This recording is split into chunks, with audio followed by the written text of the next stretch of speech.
Je suis faïencière à Martre-Tolosane depuis 12 ans. Je suis depuis 2013 maître artisan d'art. Je me suis installée pour perpétuer ce savoir-faire et être toujours en mouvement en fait, avec le monde qui nous entoure. De ce fait, j'ai sorti mes propres collections, mes propres formes. Donc chaque année, l'objectif est de surprendre, aussi de se faire plaisir, et essayer de faire plaisir aux autres. C'est plus qu'un métier, c'est une passion. Il y a un cheminement personnel, mais aussi un savoir-faire.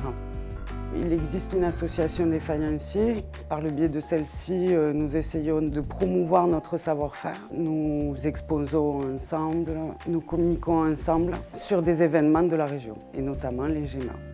Il y a deux méthodes de fabrication à Martre-Tolosane, il y a le coulage et l'estampage. Pour le coulage, on part d'un moule en plusieurs parties, dans lequel on va verser de la terre liquide, c'est ce qu'on appelle de la barbotine. C'est des moules en plâtre donc, qui absorbent l'humidité. Au bout de 20 minutes, on va vider ce moule et il va rester à l'intérieur de ce moule donc, une fine couche de terre. Le lendemain, quand on démoulera cette pièce, il y aura une forme de base autour de laquelle on va travailler.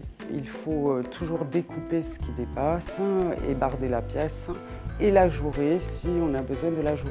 La deuxième technique de fabrication est l'estampage. Donc l'estampage, c'est plus de la barbotine, c'est de l'argile que l'on travaille donc à la main. On forme des crêpes de terre en fait qu'on agrandit en fonction de la grandeur de notre moule. Puis avec un tour à pied, on estampe cette assiette pour le lendemain la démouler et la découper. Elles sèchent à l'air libre et une fois qu'elles sont sèches, nous les cuisons à 1030 degrés. Ce qui sortira de ce four, on l'appelle un biscuit. Ce biscuit sera émaillé, décoré et recuit. La particularité, en fait, c'est que nous fabriquons de la faïence de grand feu. Nous peignons sur de l'émail cru, donc en définitive un support poudreux qui absorbe comme du buvard. Donc il faut avoir un mouvement très rapide, de façon à ce que votre trait soit le plus fin possible. Il est important pour moi que les gens puissent découvrir les différentes étapes de fabrication, parce que toute étape est importante. Pour pas qu'elle tombe dans l'oubli, il faut perpétuer ces gestes tous les jours. Le partage et l'interactivité avec le public est important.